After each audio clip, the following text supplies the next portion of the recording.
The Liberal Democrats have since announced that directly because of those comments by Sussan Ley, that they now intend to field a candidate in Farrer against Sussan Ley at the next federal election, which the Prime Minister says will be probably by this time next year, if not before. Senator David Leyonhjelm is with us from the Liberal Democrats. David Leyonhjelm, good morning. Good morning.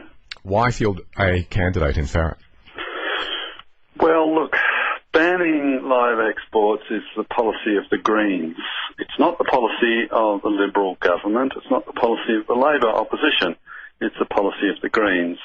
So if the Liberal Party is going to run a candidate in the form of Sussan Ley in the seat of Farrer, who endorses Greens policy, then I think it's a reasonable thing that voters have an alternative who doesn't support Greens policy and respects the fact that the sheep industry is perfectly capable of exporting lambs to the rest of the world without serious animal welfare.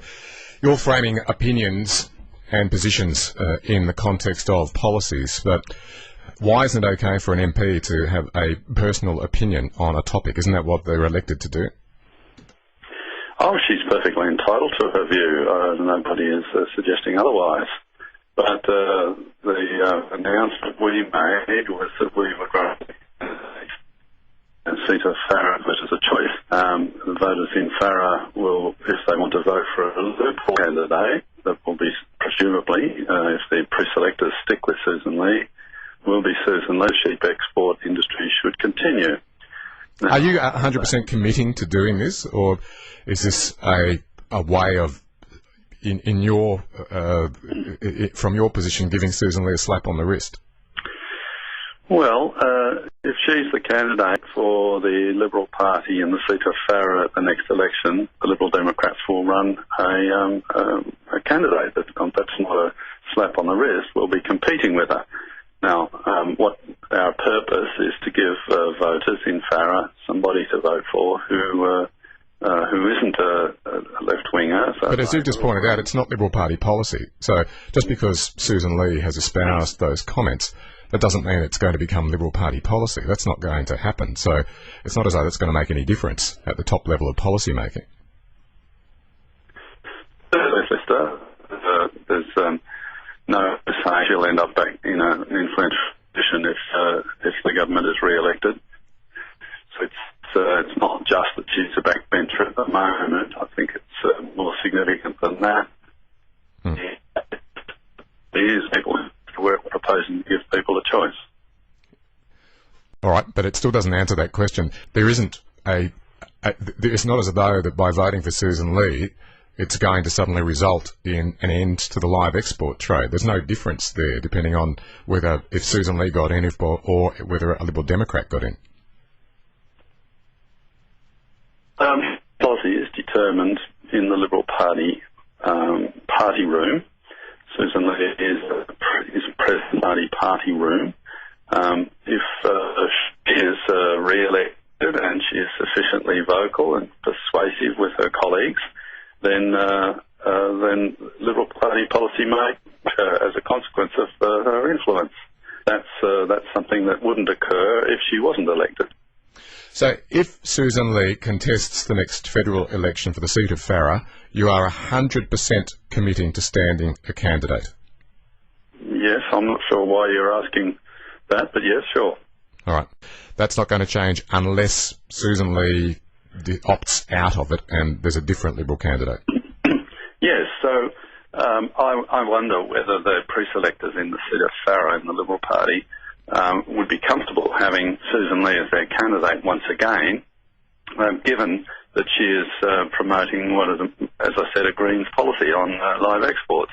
We export live cattle to Indonesia and China.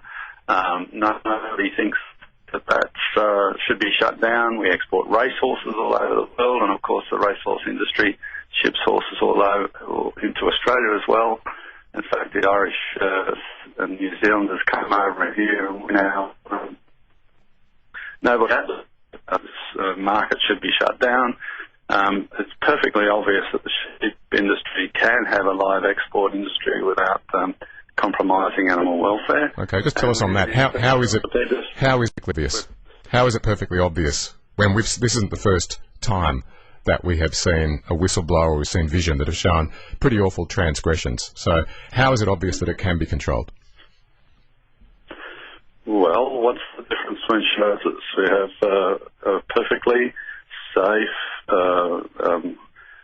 good for the animals transport of cattle into China, into Indonesia. We have racehorses going all over the world, live, of course, so that's live export. Okay, but that doesn't answer the question about how we solve this challenge with sheep. I mean, clearly it was happening, so why is it happening with sheep if you're saying that there's no problems in any other part of the industry?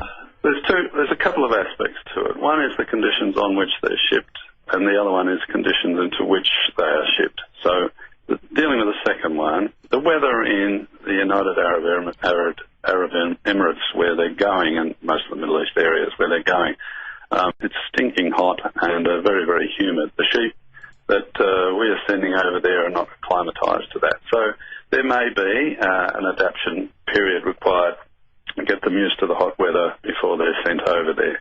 The other aspect of it is the way in which they are transported and handled. It's obvious from the footage on the TV program about this that they weren't being handled and managed in an appropriate fashion. They're crowded too close together. Their waste is not being dealt with properly, and generally speaking, they weren't being looked after in the way that the farmers in Australia would look after them. Yes, and we saw all of that. So, I mean, the important thing here is, what's the solution then? You're saying that it can be controlled and that it's a Greens policy to shut down an industry like this. So how to control it? What is your solution? Well, you need to get people who don't look after the sheep properly, who engage in cruelty. We need to stop some of the exporters who have a history of not looking after the sheep properly, so that in the end what you have is that the people who do look after the sheep properly are the ones who succeed, because they are the ones who get all the business. They're the ones who win the contract and make the money, because the bad apples are basically not allowed to operate in the industry. Would this include cameras? Do you support cameras on those ships? Look, yeah, well, I have no problem with cameras. I mean, if you're doing the right thing by the animals, then you shouldn't be afraid of cameras. There is an implication that comes particularly from the Greens and the animal rights people that there is something inherently cruel about exporting sheep. Therefore, it's only a matter of sticking a camera in there and catching them. I mean, that's a bit offensive to the well-intentioned people involved in the industry. But broadly speaking, cameras are not a bad thing. Good operators don't mind that. The bad operators, of course, would say, well, we don't want them there because we know what they'll see. So what specifically will you be either lobbying for or pushing for? Will you be actively asking for cameras on those ships? Will you be actively pushing for any other changes? And if so, what? I'm a senator, so my concern is an animal crossbreed senator as well. So my concern is the business in the Senate. What we have announced is that my party will be running a candidate in the seat of Farrer in opposition to the Liberal Party if the Liberal Party's candidate is Sussan Ley, and our candidate will be unmistakably, no question, in support of the live export industry. Okay, but you've taken an active position by doing that, so I'm asking you, I realise what your position is, but you must have an active position. You can talk on it, you're talking on this actively, so what is your active position going to be, or you're saying you don't have any until somebody else proposes an idea about it? If I was the Minister for Agriculture, that would be an appropriate question, but I'm not. I'm a crossbench senator, and my ability to force the department or the government to do something in relation to live exports of sheep is pretty much the same as yours. What we can do... You're able to have a position on it, though, and what you're effectively doing is abdicating having a position on this issue, which you're saying is important enough for you to contest a seat held by Sussan Ley.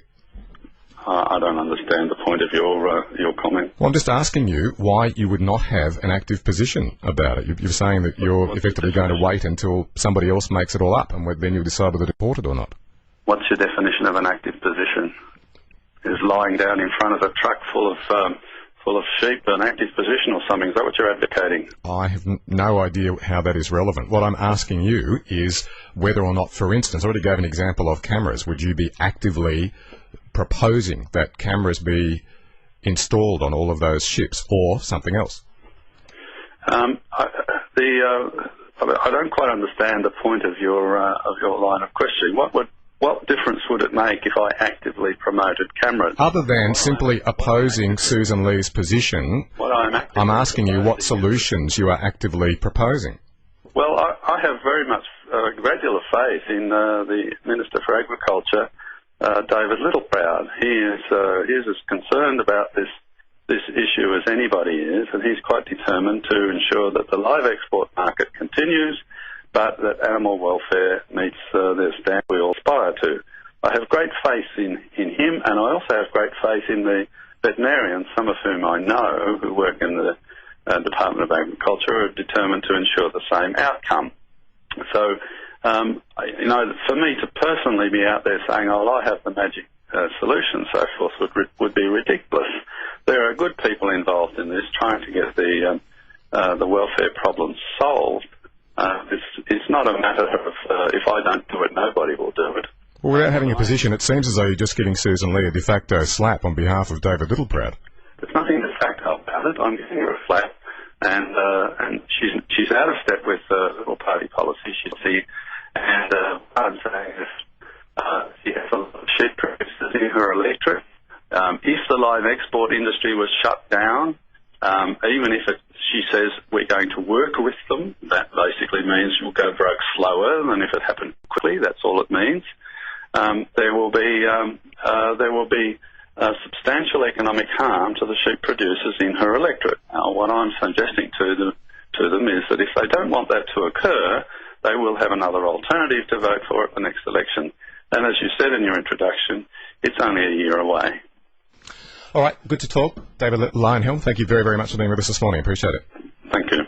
David Leyonhjelm from the Liberal Democrats, and David Leyonhjelm announcing that in the wake of Sussan Ley's position against the continuing live export of sheep, that the Liberal Democrats will stand a candidate against Sussan Ley in the seat of Farrer if Sussan Ley stands again for that seat at the next federal election, but not if it is a different candidate, presumably as long as they toe the party line. How do you see all of that?